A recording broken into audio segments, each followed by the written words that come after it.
Go. How is that? Lovely.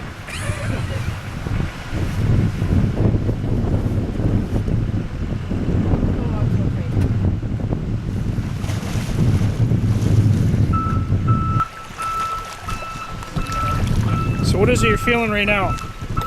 Right away, my feet are freezing. Yeah. And I can feel them going numb right off the get-go. And now it's starting to go in through my arms as well. So do you notice that your fingers you can't move them as well? My fingers are still okay. I really feel it in my forearms right now.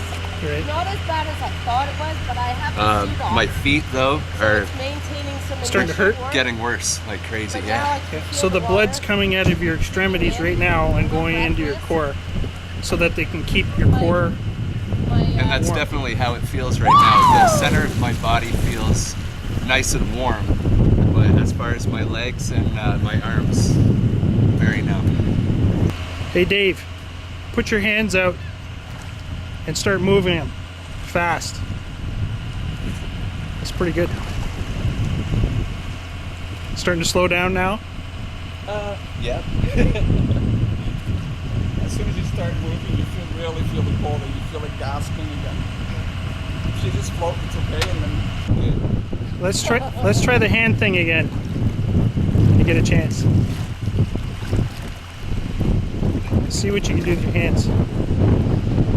So is it affecting your motor skills yet? I'm really starting to shiver. Yeah, I can really feel shakes, and my chest is still kind of warm, but in the middle, right down along here, it's starting to, it's hard to describe. It's not cold, but it just doesn't feel normal. Your body's telling you to get out of the water. That's right, but I don't listen. Having this thing, I think, was a great help. Less work. Just take it easy in the water. Just worry about moving your arms to keep them. Your experience? It was definitely an interesting experience to see what it would actually feel like to be in the water. You know, it was a controlled environment. It was only 5 minutes, so I don't think I did too bad.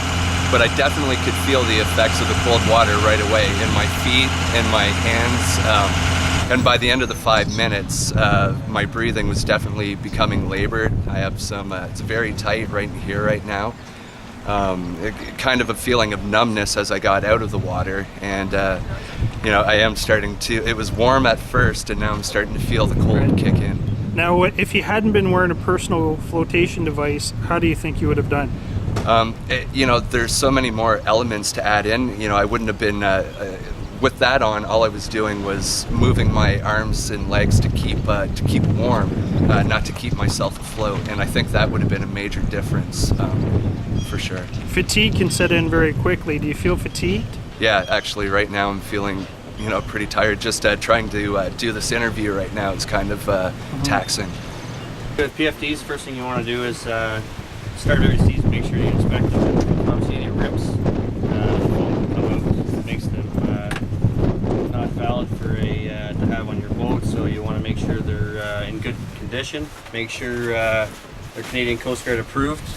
You can tell by the all the writing on here. You want to keep them stored in a dry location on your boat, but you also want to have them accessible. You don't want to have them buried under something that they anchor and ropes and stuff. In the case of emergency, if you're not wearing your PFD, you want to be able to access it quickly. There's a few different types. This is just a PFD, personal flotation device. This isn't actually considered a life jacket. This is considered a life jacket, which the back of it goes behind your head, keeps you floating upright.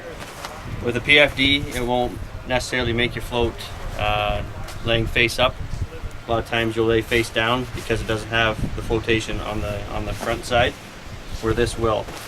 It goes right over your neck, behind your head, so it lifts your head up out of the water. And yeah, make sure they're in good condition. Make sure they fit you. You know, if you have young children on board, you want to make sure you have a PFD that fits them properly, size-wise, and you have to have a PFD for everybody on board.